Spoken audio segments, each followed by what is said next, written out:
D.H. Howard here, and welcome to the Small Business Talk Show. And we're back on the air after a little bit. I was out sick for a while, and it's against my HIPAA to tell you. I know it's not really. I'm an intelligent person. I know what HIPAA does and what it means. But yeah, I was out sick for a while. I was looking quite unattractive, and so videos were not in the cards at the moment. But welcome to the Small Business Talk Show. Like I said, we're back on the air. We're broadcasting live. Well, not live, recorded live. Today we're going to talk about something that it wasn't really what I intended to talk about today. It just kind of came up at the last minute. I was surfing the internet yesterday, and I came across this term that I wasn't sure I'd ever heard of before. It was a really odd term, and I was like, I've never heard of that. And the term was overemployed. Right? You're like, what the F is overemployed? You're like, what does that mean? You know, aren't we all overemployed? And by that I mean overworked. And I did some digging and I did some searching, and I found out some great things and not so great things in regards to it. And there's a lot of opinions and things. And let's get into it. We'll talk about it in a minute. Let's go to the opener and see you right back here in a few minutes. A few seconds. A few minutes.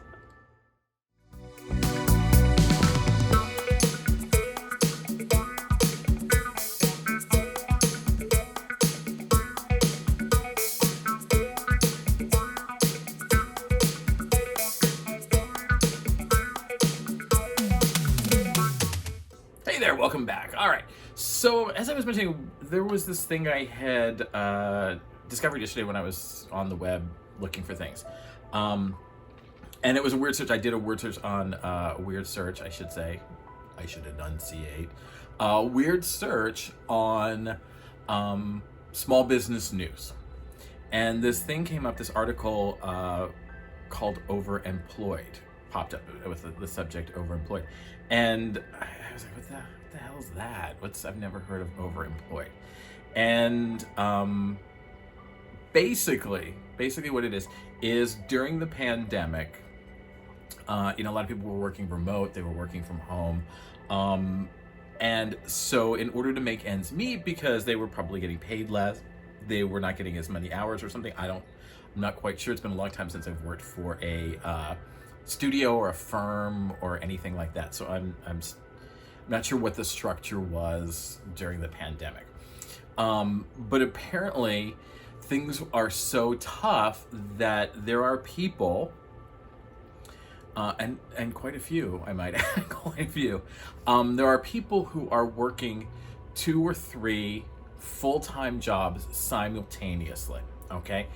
And I'm not talking about like back in the days when I was a freelancer, I would work for 2 or 3 different studios at one time.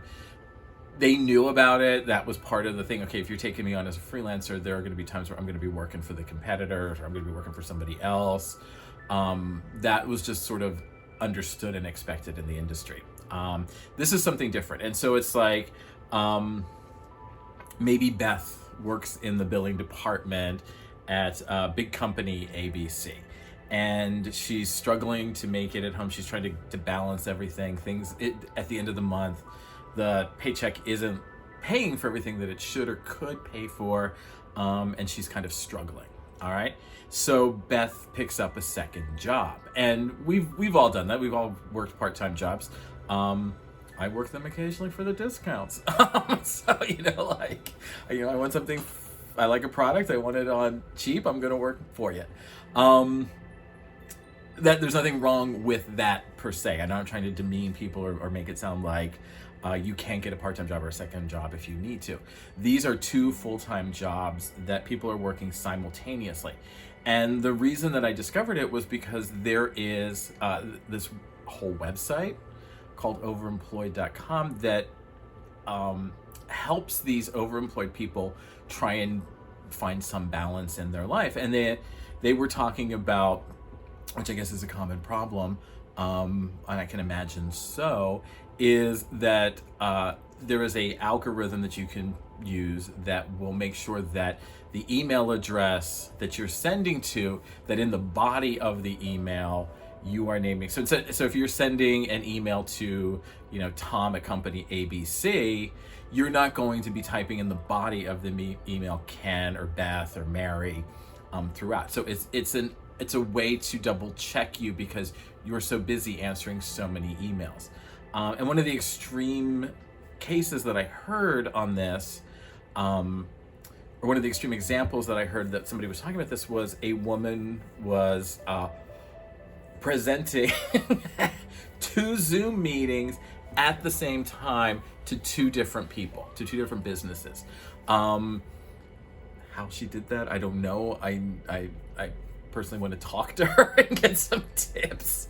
How does she balance it all? How does she figure it all out? Because, I'm okay at multitasking, but there are days where I don't know if I could hold 2 Zoom meetings with 2 different businesses at the same time and not let on that either one of them knew about the other. More power to her. That's an X-Man power right there for you. And I know people that are in these situations. I know people that are doing this. And like I said, sometimes it's maybe 3 jobs at one time. Now, again, I want to be clear that this is a different phenomenon. This is specifically really focused on the solopreneurs, okay, or remote workers. And if you know anything about this channel, you know anything about me, I'm really focused on small businesses, less than 50 people, home businesses, solopreneurs, anybody that is a single or 2 or 3 people trying to build a business, trying to build a career in this economy. Those are the people that I really like to talk to and work with, because I think that they are the people that get shunted the most, get ignored the most. And so again, this one is specifically for solopreneurs. It kind of went off on a little side turn there, because I'm sure this happens a lot. And like I said, when I was a freelancer, and even when I ran my business, the design office, I would juggle multiple clients at one time. Okay, so it was like 1 project per time for like maybe 3 or 4 different clients. The difference is they all knew that I was like, you don't go to a design or marketing firm and suspect that you are the only client that they have, right? Like if you do, that's on you. So there was a level of, okay, we know what he's doing because he's got to make ends meet. He's working for multiple clients at once.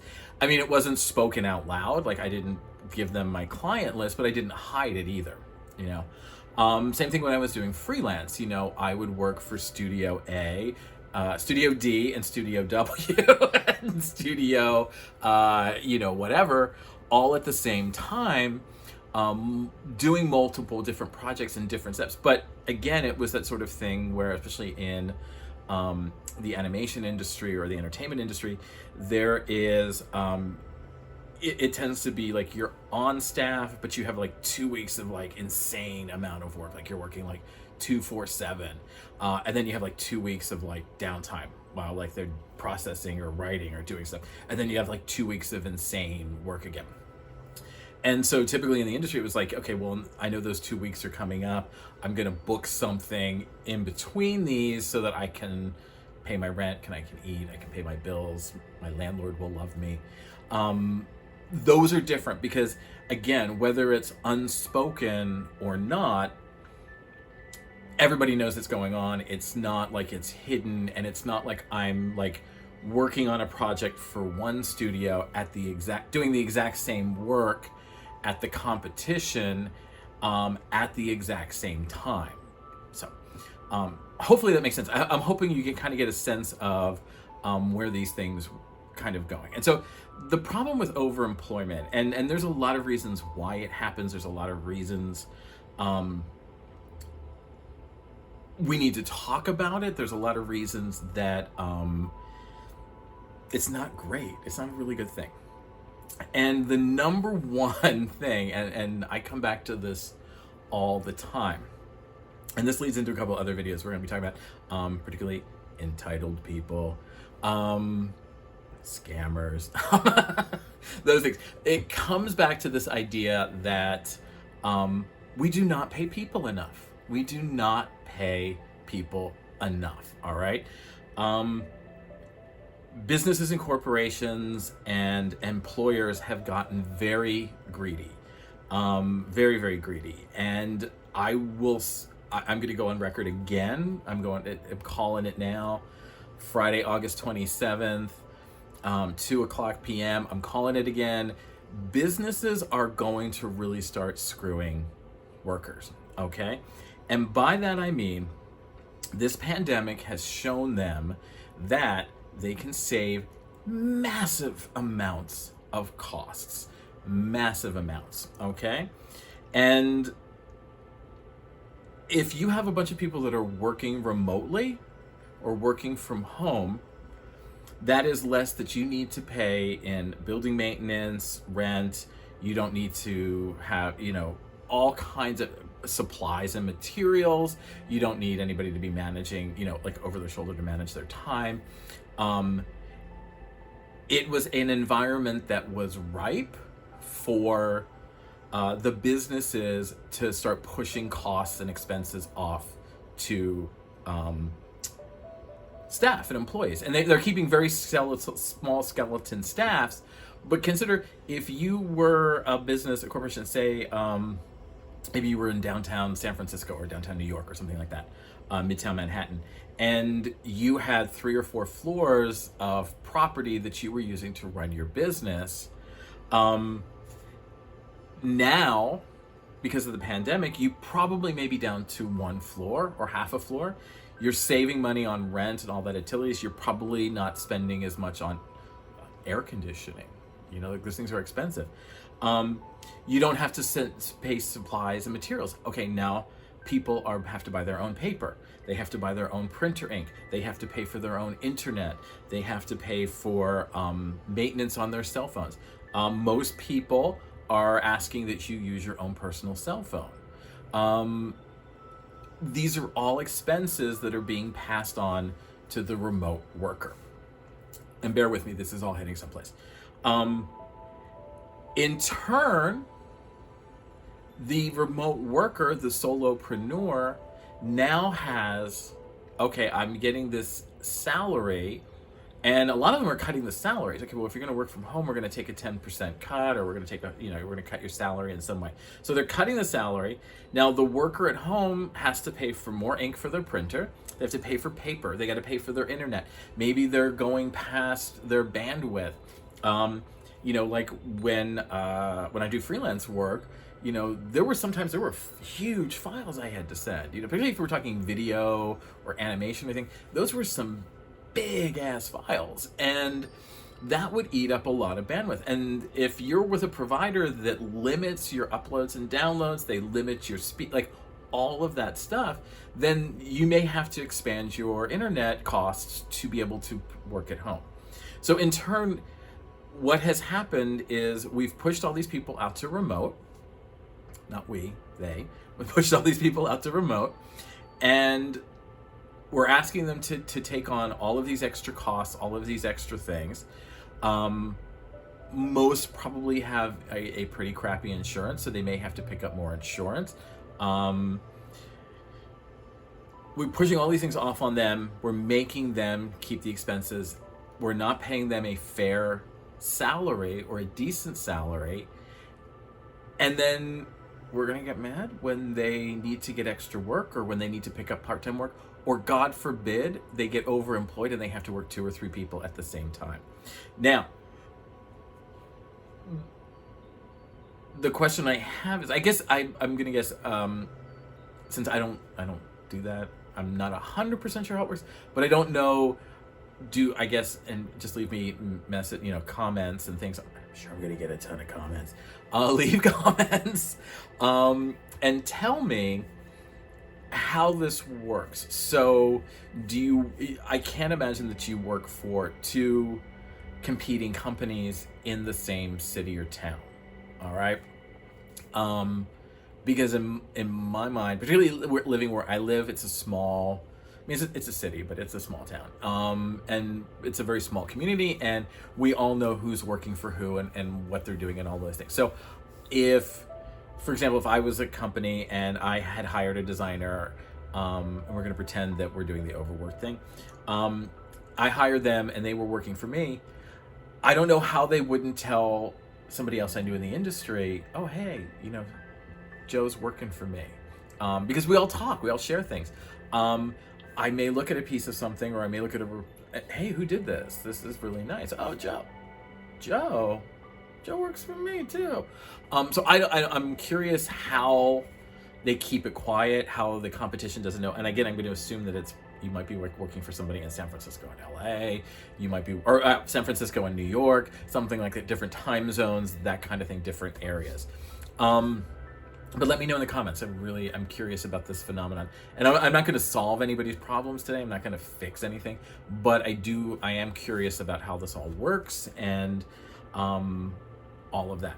So we need to pay people more. That is the bottom line, all right? And if you're a solopreneur, you know this better than anybody, a freelancer, a small business, a home business, because we all have side gigs. We all have side gigs. And we shouldn't have to. We shouldn't have to. I remember growing up, my dad had a single job, and he had a part-time job on the side that I think he worked like 2 days a week or something like that. And the only reason that he took the part-time job was because it was at a sporting goods store, and my brother and sisters were very athletic. And sports equipment is very expensive. So he was like, okay, well, I'll work there 2 nights a week. I'll get a discount. I'll only save some money. And then that money can go to pay, the money I make at the sports store can go to pay for the sports equipment. And we're still like, we survived like that for quite a few years. Now, I'm sure that there were hard times. I'm sure that there was money problems here and there. I mean, just like any family, there was always going to be money problems. But we could survive pretty well. We went on vacations. I don't remember not wanting for things. But he got paid pretty decent for the time. Over time, we have started really moving away from paying fair wages for fair things. We are all about, everybody has become money hungry, money grubbing, save as much as you can.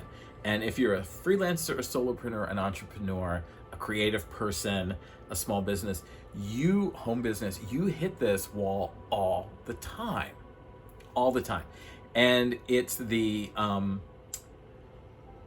again, we'll get into this in another video. We're going to talk about entitled people, but it's, what's my discount? How much do I get off? Can I get this at cost? Why are you charging me for these things that I don't think you should be charging me for? Why are you, and I'm not saying it's everybody. I have a lot of great clients that would never question costs or anything because they trusted me, they knew me. And this gets back to sort of the problem child. This is again where the problem child comes in, because they have an expectation that they're going to get these things. And when they don't, then they get pissed. Those are the people that I'm talking about, the people that constantly harangue us for things, so that we have to take cuts and things, and we have to take payment, because in our heads, we think, all right, well, if I take this project that I break even on, somehow, some way, that will end up being okay. It's not going to be a loss. It's going to be a win, because maybe I'll get more business out of this person. Maybe they'll recommend me to other people. And I used to get trapped in that mindset as well. I was like, I'll do this at cost because I suspect in the next one. The problem was, when Frankenstein makes the monster's made. And if I gave them a 5% discount the first time, they wanted a 10% discount the second time. 15%. And it just kept going. And the problem was, I set up the precedent. I was like, okay. Because in my mind, it was better to take the job and break even than not take the job at all. But really, what was I gaining? I wasn't gaining anything. I was actually breaking even at best. So we need to pay people more, and we need people, consumers, employers, and businesses to realize the value that that remote workers have, small businesses, home businesses, solopreneurs. We bring value to their business. We are helping them grow their business. We are helping them be profitable. And yet they treat us like they don't need us, that they can do it without us, that there are thousands of people behind us willing to do it. And I think we're starting to see, like within the last couple of months, no, we're mad as hell and we're not going to take it anymore. I'm not going to work for $3 an hour because I should be honored and blessed to work for somebody like you. The remote digital age, COVID has at least allowed us to expand the idea of work vicinity, work area, where, okay, I can work with a company in France if I want to. I can work with a company, and you could do that in the old days. It just was a lot harder. Nowadays, it's a little easier to move about and work without borders. And that gets me back to this overemployment thing. I feel like if you want to work 2 jobs for whatever, like I kind of did the same thing before we got married, my husband and I put in a lot of hours at a lot of different projects and I took anything I could get my hands on because in the short burst we needed some extra cash. I'm like, okay, weddings are expensive. I need some extra cash. Maybe you want to go on a vacation. Maybe you want to send your kid to college. In short bursts, I don't think overemployment is a bad thing. And again, if you're a freelancer, a solopreneur, you're kind of used to the idea of juggling multiple things at different times, okay, not at the same time. If it's your choice to work and there's a short-term goal in mind, okay, I want to do a reno on the house, I want to move, I want to buy a new car, what have you. However, from this article and a little bit of research that I did, the fact that there's a website, that there's apps to help you do all of this, says to me this is going to start heading towards, this is normal business operation practice. This is a normal thing that's going to be happening. And that's not right. That's not right for anybody. That's particularly not right for the people that are being overemployed. You're basically being treated as slave labor. They're not paying you enough that you can live on what you make. If big corporation A can't pay you enough to survive, big corporation B, C, D, E, and F certainly ain't either. So it's not like you can say, F them, I'm out of here, I'm going to get another job, and that job's going to pay better, because it doesn't. That's not how it's happening. Because people are juggling these things, that says to me that across the board, people are not seeing the value in remote workers, solopreneurs, home businesses, small businesses. They don't see the value that we bring.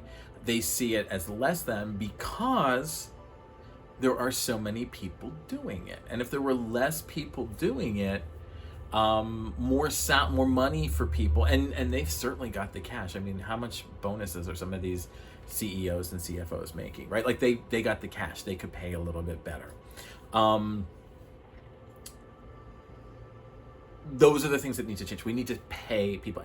But I'm not saying anything that anybody else hasn't said. I'm not saying anything that's controversial. I'm not saying anything that is weird or out there or what have you. I'm saying we need to pay people better, and we need to value what the individual remote worker, solopreneur, home business, small business person brings to the table, and pay for that value.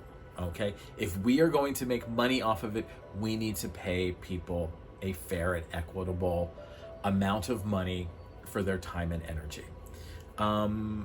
Again, this is kind of a subject I could go on for about an hour, like days. If you've spent any time with me, like my first big mantra is pay people.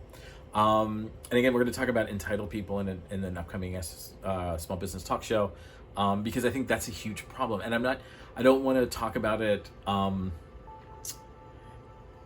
a way most people are talking about it. We're going to talk about how it affects the small business and home business entrepreneur kind of thing. It's not something I'm going to solve today. It's not something that we're going to solve overnight. It is a huge problem. And I'm not 100% sure how you put the toothpaste back in the tube, so to speak. So, I guess we'll figure it out. All right. So, yeah, this has been the Small Business Talk Show. I'm E.H. Howard. If you're watching this on Patreon, you've gotten it early. If you're watching this on YouTube, you're a little late. Been out for 2 weeks. So join Patreon. If you don't know what we're doing over on Patreon, we're doing step-by-step instruction, video lessons, everything that you need to sell and market your business more effectively, your small home solopreneur business. Quick short plug is, I used to always be really annoyed when I would read some of these self-help books. And they would always give me all kinds of great information, and they would, I don't want to say information implies that there was some value to it. They would always get me inspired and excited and like, oh my God, I feel like I can take on the world after reading this book. And then about a week later, I'd be like, how the fuck do I do it? How do I do it? You got me all excited and then you left me hanging here. How do I do it?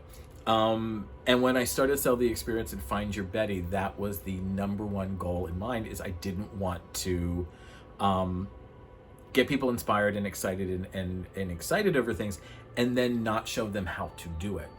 So there are step-by-step lessons, there's worksheets, there's workspaces, there's weekly challenges, there's brainstorming activities, you name it. There's so much content there and coming at you because I wanted people to learn exactly how to do the things that I was talking about. I didn't want to just inspire, I wanted to educate, and as a former teacher, that was really important to me.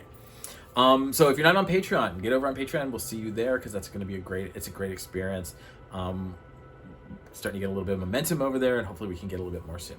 Follow me on social media. I'm literally E.H. Howard everywhere.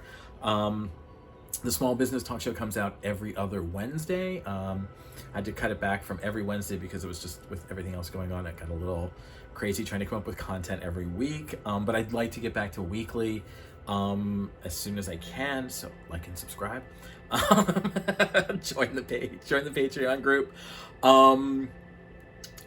I think that's it. All right, if you want to learn more about me, Sell the Experience, Find Your Betty, Patreon, the Small Business Talk Show, you name it, visit ehhoward.com. 24 hours a day, 7 days a week. We never close. We're open on holidays. We're open on the Sabbath. We do close for Raisin Fest. Flashback there, or callback to earlier episodes. We do close for Raisin Fest. But otherwise, it's there for you, whatever you need. If you do visit Patreon, there is a sample lesson and a schedule of topics that are also there. So that can kind of show you the direction that we're heading and what we're going to do. And again, it's all designed for everything. Everything I do is designed to help small home and solopreneur businesses grow their business, be more effective in everything that they do, and to actually try and start to live life. Not working so much, but to actually live life. All right, I will see you in the next episode.